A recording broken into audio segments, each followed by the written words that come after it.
Hi, I'm Yaakov Katz, and welcome to a new episode of the Jewish People's Podcast by JPPI. There's a lot going on since we were last here. A delegation led by the head of Israel's Mossad has traveled to Doha, Qatar, for talks about a possible ceasefire, and Egypt is said to have offered a small-scale deal that will see the release of just a handful of hostages in exchange for a short pause in the fighting. Will it happen? I, for one, hope. In Lebanon, the IDF casualty toll continues to climb as the fighting continues to degrade and destroy Hezbollah infrastructure, particularly in the south of Lebanon, and as rockets slam daily into Israel, alongside drones from across the region. Is there an end to that campaign? And what would it look like? And then, of course, is Iran, where the Israeli Air Force attacked on Saturday morning in the first overt aerial strike in history, proving not just a significant capability on behalf of the Israeli Air Force, but also the political readiness of this government led by Benjamin Netanyahu to act against Israel's greatest adversary, the Islamic Republic of Iran. Where does this all lead, and where is Israel going? That is what we will discuss on today's show. I'm joined by two of my insightful JPPI colleagues, Shmuel Rosner and Avi Gil, for a discussion on the strategic dilemmas Israel faces in the second year of this war. What will happen when the Knesset returns today, especially regarding the Haredi draft bill, and what are the chances that the coalition, led by Benjamin Netanyahu, survives? Here we go. Avi and Shmuel, thank you very much for joining me. Always great to have both of you on the show. So, lots has happened since our last JPPI podcast episode. We took off for the holiday of Sukkot, and definitely lots going on. There's renewed talks in Doha, led by the head of Israel's Mossad, possible, maybe some breakthrough. We all, I think, keep our fingers crossed and pray for the possibility that there will be some sort of exchange of the hostages that can bring some of them home. At the same time, we had, obviously, the Iran attack late Friday night, early Saturday morning, first time that Israel has directly attacked Iran in an overt way that is known, with over 100 aircraft. And of course, the continued fighting in both Lebanon and Gaza, and the death toll that is just so tragic. I think that no one can stand by and just look at these, the rise in the number of soldiers who are being killed, mostly reservists, men in their 40s and sometimes in their 50s. A father yesterday who I personally knew, of 8 kids, another father of 10 kids. I mean, the number of orphans is just incredible what's happening here, right? Just over the last week, some number I heard, over 40, maybe even over 50 orphans that now have been created as a result of the loss of these people and these soldiers. But I want to start with you, Avi, kind of as you look at the last week and a half or so. I mean, so many different things going on. Where do you think Israel is moving on from here? Well, I think that the very basic question to be answered is what are the updated goals, strategic goals of the overall campaigns which are taking place in various fronts with all sorts of connections between these fronts. And I think that in that regard, the goals of the current campaign, we have continuous difficulties in Israel to define those goals and then to derive the operative conclusions from that decision. Let's start with the Gaza situation. I think that the security echelons in Israel would like to see that there is a political continuation for the military successes, culminating with the killing of Sinwar. Alas, the government is not capable, from various reasons that we can talk about, to update its position. We know that Israel wants to see Gaza demilitarized, not posing military and security risks to Israel, and not controlled civilian-wise by Hamas. For that purpose, we need somebody else to do it, or we will do it. And there is no decision to that regard. We can, as I said, we can enter the reasons why afterwards. I think that this is an important question to be answered. With regard to Lebanon, also, we have to decide how we want to end the military campaign. What is the possible best conclusion for the campaign? And we have to make decision with regard to Iran. Above all these questions, obviously, we have the upcoming date of the American elections, which will impact everything, in my opinion, and also the ability of the current government to survive all the external and internal challenges it is being faced with. So, Shmuel, I mean, Avi kind of painted just a picture here that Israel could potentially be on the cusp, if it only wanted to start to wrap things up, whether in Gaza or in Lebanon. It seems, and I think you talk to people in the army, people in the defense establishment, and Navi mentioned this as well, who really feel like, wow, there's been some serious accomplishments. And I think that everyone who looks at what Israel with the IDF has done, definitely in Gaza, where Sinwar is no longer alive, the Hamas leadership pretty much decimated, Hamas as a military organization degraded and destroyed, Hezbollah severely weakened in the north, lost control of southern Lebanon, still has capabilities, and they're firing over 100 rockets and drones every single day, but much less severe than what we would have thought of. It does seem that there's an opportunity. I mean, do you think that the government, as it is right now, do you sense that they recognize that this is a unique opportunity to leverage towards a political resolution that would be to the benefit of Israel? Well, I'll start where Avi ended. I think that the government does recognize an opportunity, but I don't think they'll update their plans and goals before the outcome of the American election is known. There is a difference between the goals that Israel will strive to achieve if Kamala Harris is elected president versus a situation in which Donald Trump is elected president. And I think that right now we are in this in-between zone where we can recognize the many achievements of Israel on the battlefield. We can begin to recognize, and this is something that you mentioned, Yaakov, and it is the most important development of the last 10 days or 2 weeks, that the number of casualties is growing, and Israeli society feels the pain.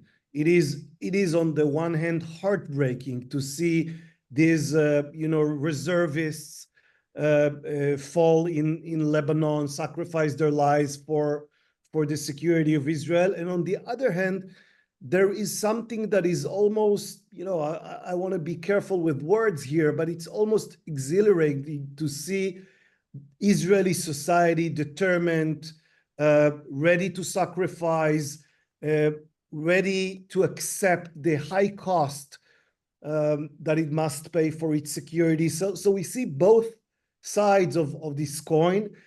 And amid all this, the Israeli government is waiting to see what will happen on November 5th. What is the outcome of the American election? And then it will have to make its decisions.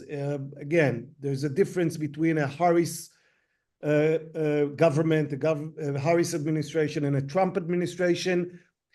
The Israeli government also must consider the fact that our enemies, namely Hezbollah and Iran, are waiting for the same thing.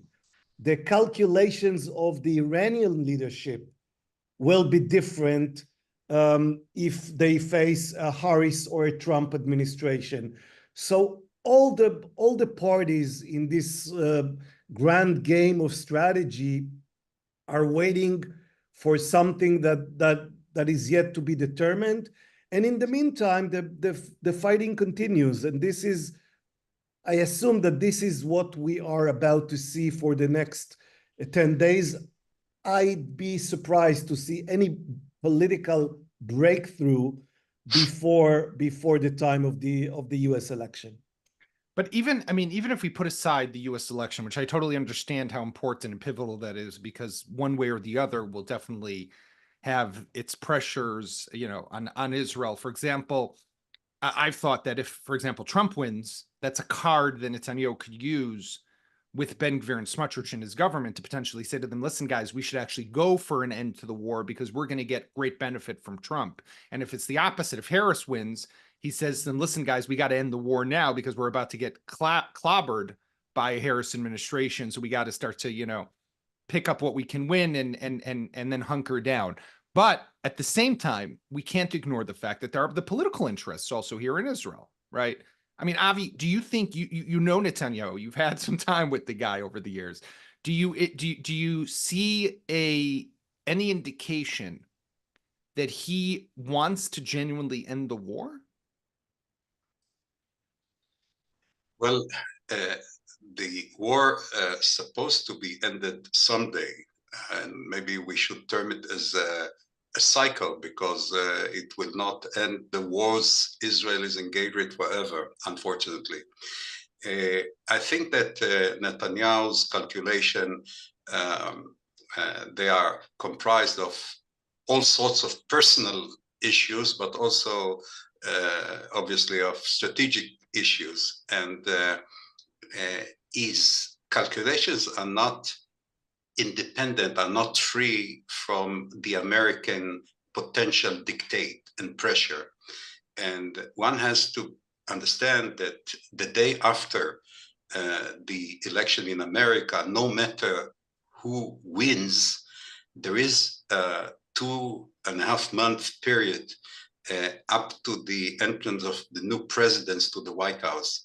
And during that time, America, Biden's America, can pressure Israel very much to stop the war and use all sorts of measures in order to push Israel, push Netanyahu to put an end to the war and to agree to whatever compromise.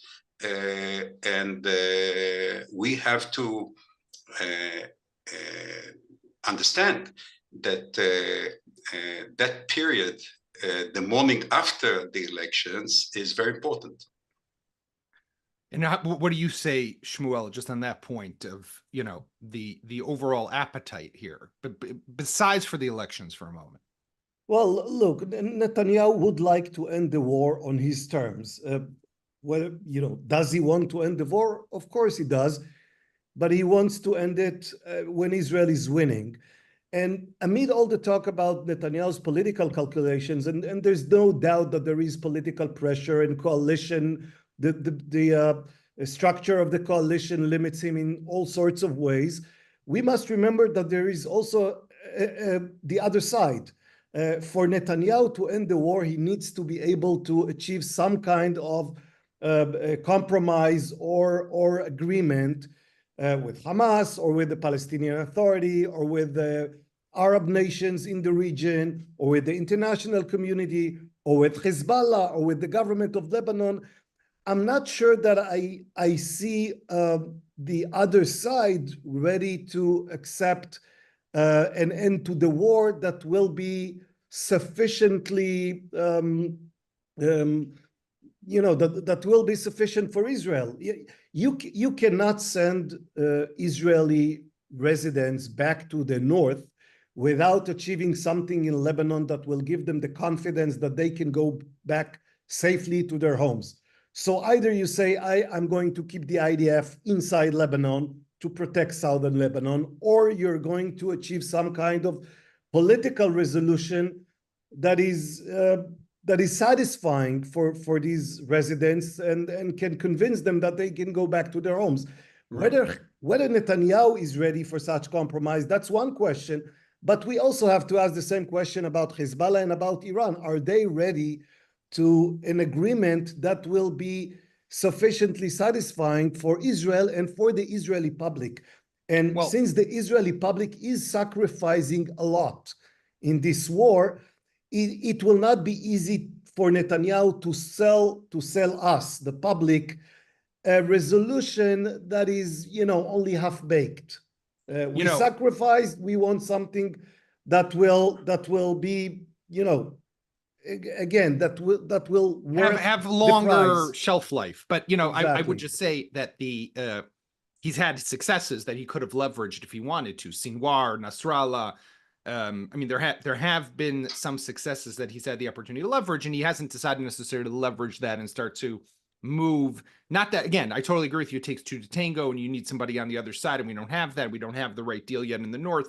I want to shift gears, though, for a moment and talk about Iran, right? I mean, what we saw Saturday morning, about 2:30, and then 3 waves of strikes, 100 combat aircraft attacking inside and along Iran's borders, striking targets that basically consisted of surface-to-air missile systems, drone production, and of course, ballistic missile production. Very significant, I would say, for 3 primary reasons. One is and maybe just on the symbolic level, for years we've heard about whether Israel can do it. Can it get to Iran? Can it not get to Iran? Well, here Israel did it. It was able to get to Iran. And even though it did not yet take out the nuclear installations, it does send a very clear message that one day it has the ability to get there and to do it potentially once again. Different set of targets, different type of penetration. But still, that capability has been proven to an extent, and the Iranians now know that. Number 2, taking out their air defense systems and ballistic missiles does make that even easier in a future scenario, because they won't be able to defend themselves and they won't necessarily be able to more easily retaliate. And 3 is just the importance of teaching Iran a lesson. We probably should have done this, by the way, back in April after they first attacked us and not waited till the second time they attacked us in October, but that's already in the past. I am curious, though, and Avi, I'll start with you. We were just talking about the U.S. elections, Kamala Harris, Donald Trump, who wins. There was an explicit request by President Biden for Israel to refrain from attacking oil refineries and also nuclear installations. But this attack was it does seem on the surface to have been very closely coordinated between Israel and the United States. You saw this in a bunch of different ways. For example, not just in the amount of time that Israel took to launch the attack, the deployment of the THAAD, the missile defense system here in Israel, in the week or 2 before the attack, but also in the statement that the Americans put out after the attack. It wasn't like the statement after Nasrallah and Sinwar. We had nothing to do with it. We didn't know about it. It was very much, we're all kind of on the same page. I mean, it does show to me, to an extent, that Netanyahu is being cautious, right? It gives me maybe a bit of optimism that despite some of the crazy people in his government, maybe that's not the right nice term, some of the more extreme elements in his government, he is being the responsible adult in the room. Well, one may say cautious, and not necessarily me, but others may say fearful, because if theoretically there is a chance for an Israeli leader to engage America in actual combat against Iran, it could be that the best time is prior to the American elections and not after. I mean, it's not a simple proposition, but it must be understood as well. I think that one of the important perspectives of what happened between Israel and Iran in the recent weeks is that we cannot consider ourselves as the sole player in this effort to curb the Iranian threat. We need America, and we need, led by America, a regional coalition. And for that purpose,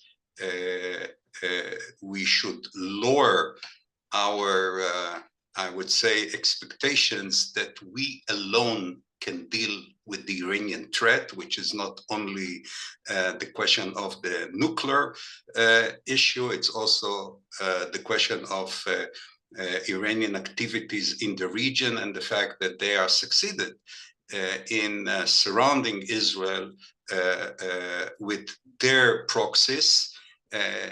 in a situation where they have, in that sense, a front, an immediate front with Israel, while we do not have an immediate front with them.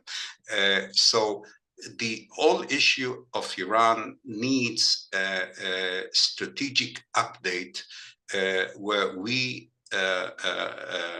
supposed to tailor a plan that engage America, other player outside the region, in the region, not doing the, not trying to lead and to do things alone. And I think that's the big challenge now. Shmuel, when you think of what Israel did do with Iran, I mean, and I put that back into the context of the U.S. elections, because it did seem at some point that Israel waiting 25, 26 days or so from when the attack took place. And we know that in the IDF and the military, they had targets ready. They had the capability prepared. This wasn't something they suddenly had to scramble to train for. They've been training for this for 20 years plus. But they did wait, and that had to do, like I said before, I think with a lot of the coordination with America. But it seemed that if they were already getting to October, what was it, the 25th or the 26th, that maybe they would wait already till after November 5th, after the U.S. election. But Israel decided not to do that, right? Which meant that it wanted to do it before the election. That was part of the agreement, and I'm assuming that they reached with President Biden. How do you understand the timing on this? Well, I think both Israel and the Americans were trying to walk a very fine line between competing interests and pressures. Both countries understood that some kind of retaliation is going to be needed. Both countries understood that they would not want this to lead to a large regional war. Right. And then you had to do all the fine-tuning. What America is going to do for Israel in order for it to be able to strike Iran without turning this into a war, but also without it seeming a weak response. And on the other hand, for Israel to compromise on the level of response, to do something that is significant enough, but not dramatically significant, not something that will force the Iranians to retaliate. Look, as far as we know, this is becoming almost foolish. Iran, there was the first strike by Iran, a second one by Israel, a third one by Iran, now a fourth one by Israel. This is becoming a cycle in which both countries engage in an exchange of fire that doesn't lead to anything, because the damage to both countries is manageable. It's contained. It's not. No country is going to defeat the other one with such exchanges of fire. So at some point, it needs to stop. And Israel, with the help of the United States, was trying to say the last word without forcing the Iranians to yet again respond to our latest strike. Whether it succeeded or not depends on many factors, including the outcome of the American election. But I think this is what Israel and America agreed on, that Israel is going to strike in a significant way, but also in a way that will say to the Iranians, okay, we can end it here. And the backing of the Americans was needed for the Iranians to understand that responding this time is going to complicate things for them with the American administration. So the Biden administration limited Israel in some way, but also told the Iranians, look, we agreed to that. If you keep striking back, you're in trouble with us. Okay, so in the last few minutes that we have, I want to just move for 1 second to what's happening today, the opening of the Knesset's winter session. The Knesset had been off since, I think, if I recall correctly, towards the end of July, in the summer recess, very long through the Chagim, and now we're at what we call here in Hebrew Acharei HaChagim. We're after the Jewish holiday season, and now it's time to get back to work. There's a lot of pressing issues that this Knesset will have to deal with. For example, there's very controversial laws that will limit UNRWA's activities, which the Americans are apparently and the British are pressuring Israel not to pass. We'll see what happens with that. That's for another conversation.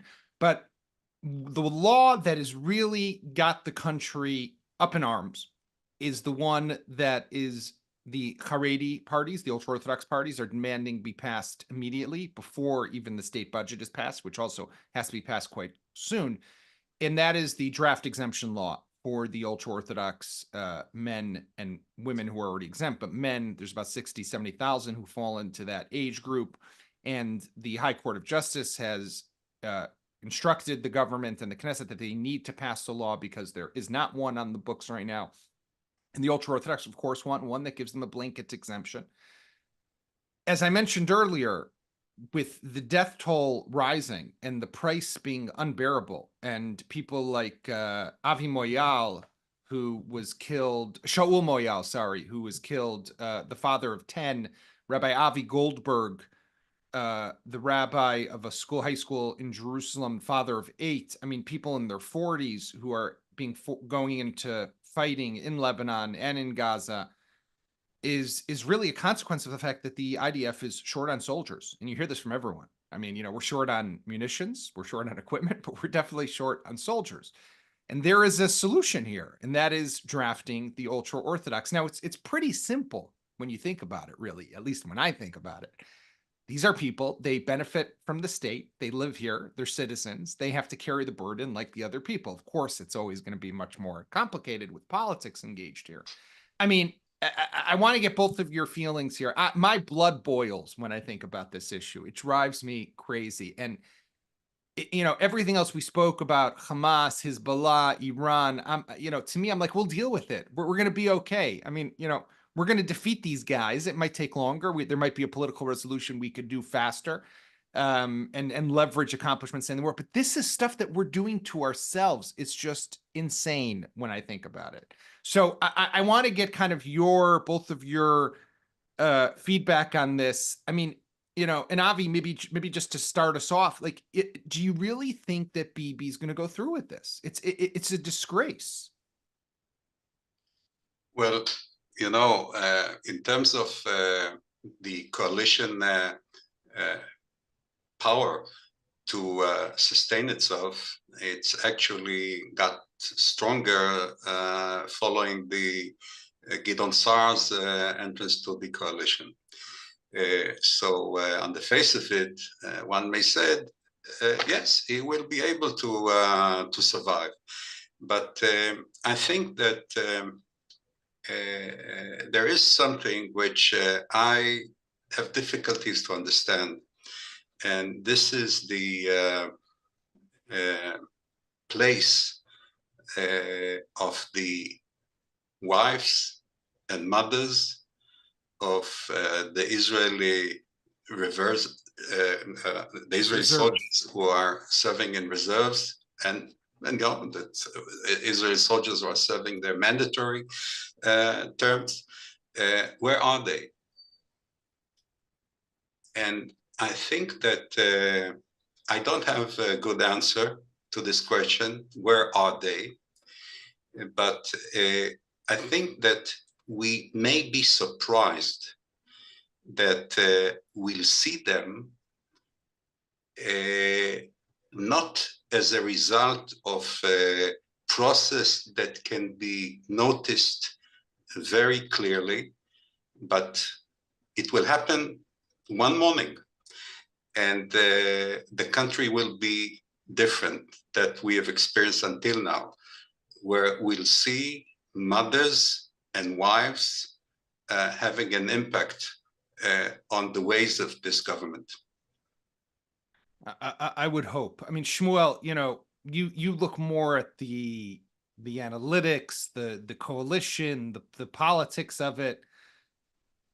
What do you really see this moving forward? I mean, the Haredim seem adamant that they're going for it. Ben Gvir, Smotrich don't seem to really be putting up much of a fight. There's no one in Likud besides for Yoav Gallant, the defense minister, who's really opposing it.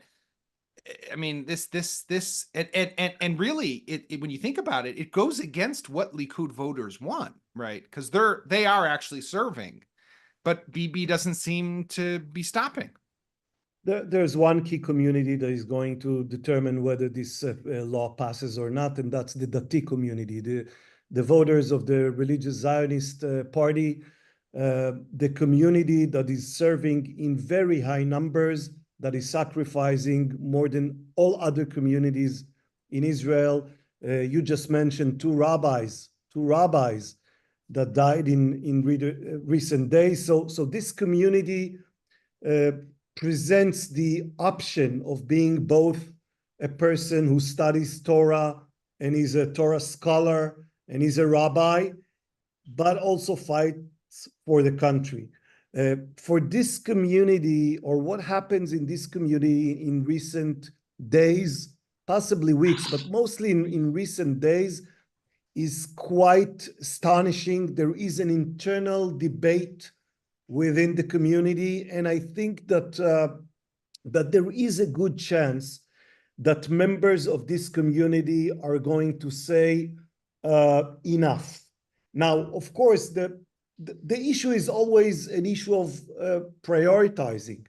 They may understand that in saying enough, they put the coalition at risk.